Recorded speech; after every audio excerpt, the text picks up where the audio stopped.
Nah,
COVID.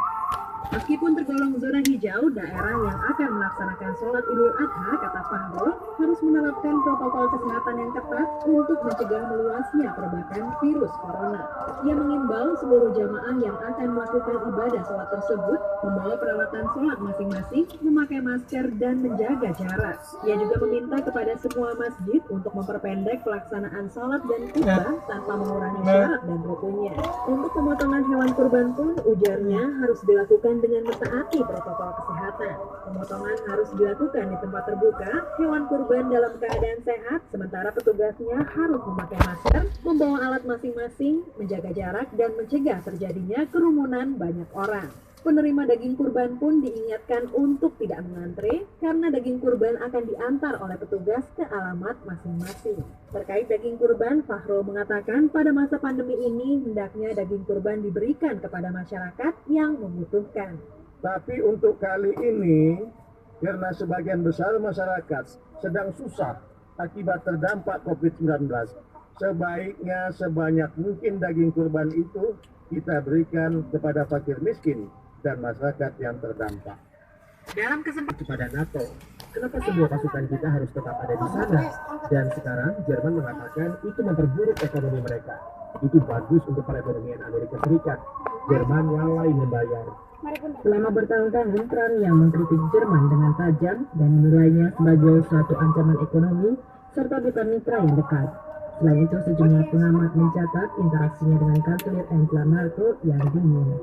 Beberapa pakar transatlantik menyatakan pengumuman itu merupakan pukulan telak dalam hubungan penting Amerika Serikat dan Jerman yang dapat melemahkan posisi NATO dan juga sebaliknya merupakan perkembangan yang memudahkan untuk Presiden Rusia Vladimir Putin.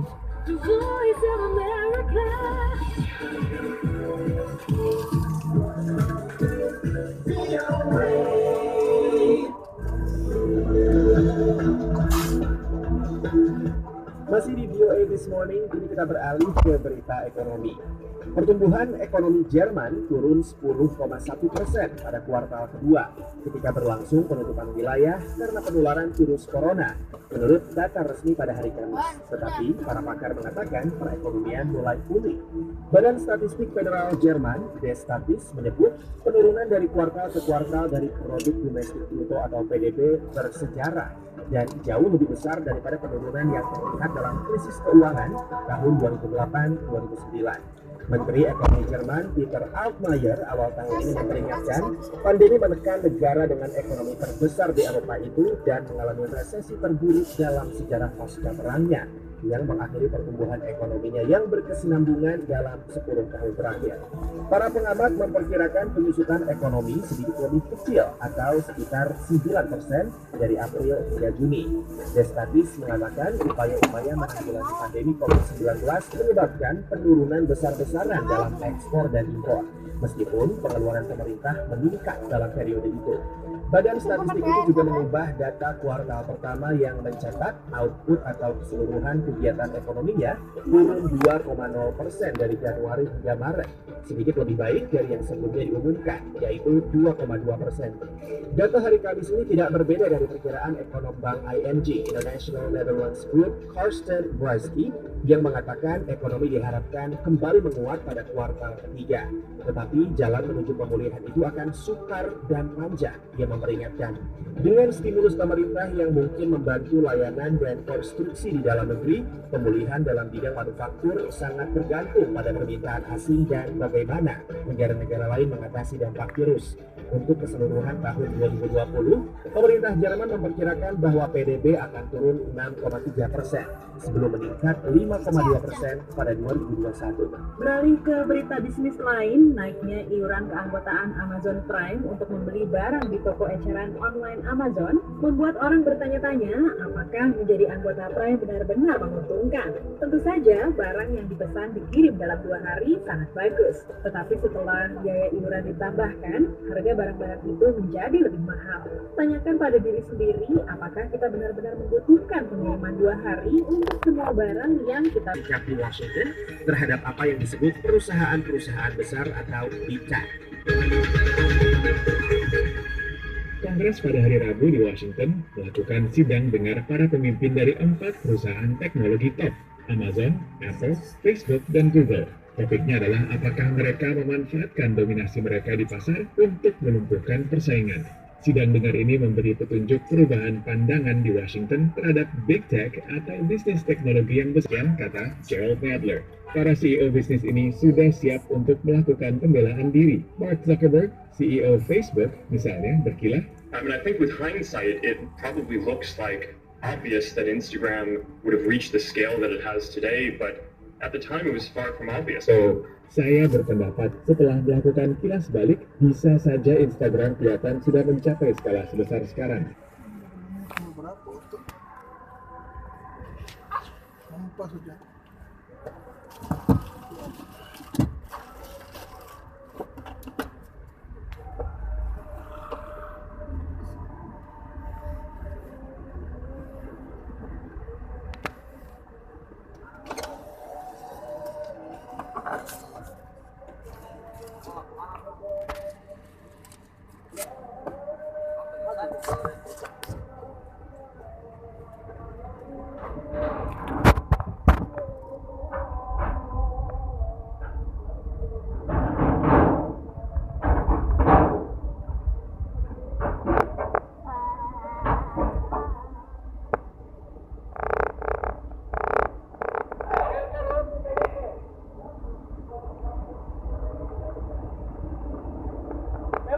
Silang.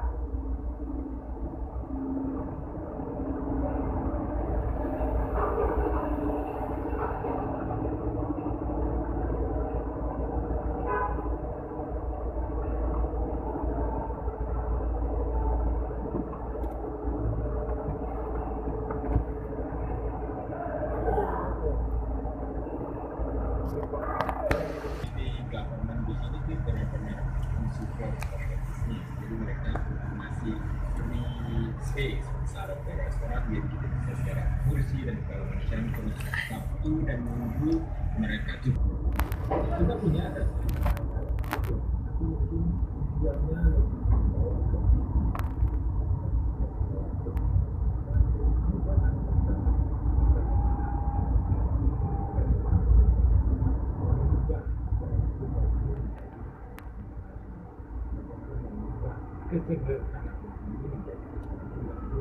and I'm still learning here. Hidup is always learning. Baik Mas, terima kasih. Assalamualaikum warahmatullahi wabarakatuh. Salam.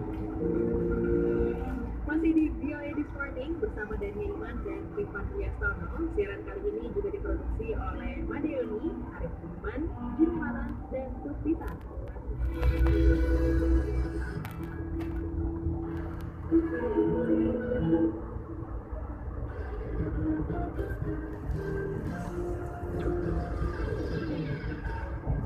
Inilah headline news dari VOA Washington. Saya Karina Amkas. Jumlah harian kasus baru COVID-19 yang dikukuhkan melampaui 100 untuk 10 hari berturut-turut di Hong Kong pada hari Jumat. Pusat Perlindungan Kesehatan Hong Kong melaporkan 121 kasus baru COVID-19 yang dikonfirmasi, termasuk 118 penularan lokal, sehingga total menjadi 3.272. Otoritas Rumah Sakit Hong Kong mengatakan hampir 1.200 pasien masih dirawat di rumah sakit, termasuk 43 dalam kondisi kritis. Hari Jumat, seorang perempuan usia 82 tahun dan seorang laki-laki usia 91 tahun meninggal akibat virus mematikan itu, sehingga total kematian di Hong Kong menjadi 27. Hong Kong sudah menyiapkan rumah sakit sementara baru dengan bantuan pemerintah pusat. Lokasi itu diharapkan mulai digunakan pada hari Sabtu. Diubah dari Asia World Expo, tempat Bandara Internasional Hong Kong, rumah sakit baru itu diperkirakan menyediakan hingga 2.000 tempat tidur, mirip rumah sakit sementara bagi pasien COVID-19 di Wuhan, Tiongkok, untuk menerima pasien berusia antara 18 dan 60 tahun. Sekitar 500 tempat tidur tersedia pada tahap pertama. Presiden Argentina Alberto Fernández memperpanjang penutupan wilayah atau lockdown hingga 16 Agustus. Fernandes berbicara dalam pidato yang Axel Kicillof, Gubernur Provinsi Buenos Aires, dan Horacio Rodriguez Larreta, Wali Kota Buenos Aires, mengatakan langkah itu diambil karena meningkatnya penularan dan kematian akibat virus baru corona.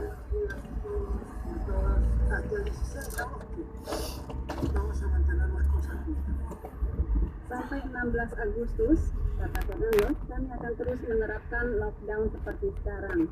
Tetapi saya katakan kepada kalian bahwa belakangan ini kalian bisa saksikan bahwa virus ini terus menyebar dan semakin banyak orang yang tertular terdeteksi, kata Fernandes. Dalam membuat pengumuman itu, Fernandes menolak kelanjutan langkah-langkah pembukaan isolasi bertahap yang dimulai 15 hari lalu, khususnya di ibu kota dan kota-kota di sekitarnya, di mana pembatasan lebih ketat daripada di bagian lain negara itu. ICS menyebabkan beberapa lokasi terbuka pengetesan virus corona di Florida ditutup. Padahal, negara bagian itu terus mencatat jumlah kematian tertinggi setiap hari. Ibu kota Botswana, Gaborone, memperlakukan kembali pembatasan sosial berskala besar selama 2 pekan mulai Kamis setelah terjadi lonjakan jumlah kasus COVID-19 terkonfirmasi. Kenaikan itu terjadi sementara Organisasi Kesehatan Sedunia (WHO) memperingatkan agar tidak melonggarkan pembatasan terkait virus corona di seluruh penjuru Afrika. WHO menyatakan penularan di benua itu telah berlipat 2 dalam bulan lalu. Direktur Regional WHO untuk Afrika, Matshidiso Moeti, mengatakan lebih dari 20 negara Afrika mencatat lebih banyak lagi kasus baru dibandingkan pada minggu-minggu sebelumnya. Afrika mencatat penambahan terbanyak meskipun kenaikan dilaporkan juga di Kenya, Madagaskar, Nigeria, Zambia, dan Zimbabwe. Moeti mengatakan Uganda, Seychelles, dan Mauritius berhasil mengendalikan virus. Kuba melaporkan 9 kasus baru hari Kamis dan 37 kasus baru sebelumnya pekan ini. Padahal baru 10 hari lalu, Kuba melaporkan tidak ada kasus untuk pertama kalinya sejak wabah merebak Maret lalu. Namun, Kuba melaporkan tidak ada kematian dalam masa 2 pekan lebih. Kuba sejauh ini relatif sukses dalam memerangi COVID-19, tetapi epidemiologis terkemuka negara itu, Francisco Duran, hari Kamis mengatakan bahwa warga Kuba semakin sembrono. Pendengar demikian berita news di Washington. Demikian berita dan informasi dari Voice of America. Simak terus Voice of America melalui Istana FM 101 MHz. Station for the future. Profesional muda, dalam heterogennya masyarakat Maluku Utara, hanya ada satu kata yang mampu membuat kita merasa tenang dan damai, yaitu kebersamaan. Dari Jalan Pemerintah Perumahan Perumahan Stasiun Ternate, kami mengajak Anda untuk mengikuti acara selanjutnya.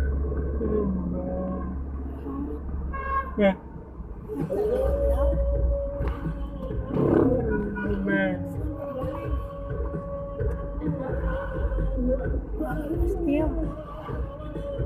Now, Itu Cica mau turun. Hah? Cica mau turun. Iya, maksudnya lewat laut kan masuk lewat Gua Hawa itu ada lah. Oh, nanti masuk lewat Hawa lah, itu ke laut sudah.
Jadi kedatangan lagi.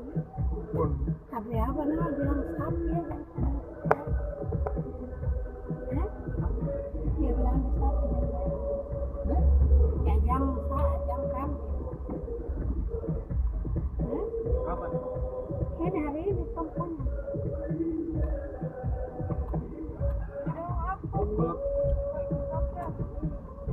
Belum kasih kupon apa kupon bapak ya? Kupon kasih langsung nunggu. Lupa tuh.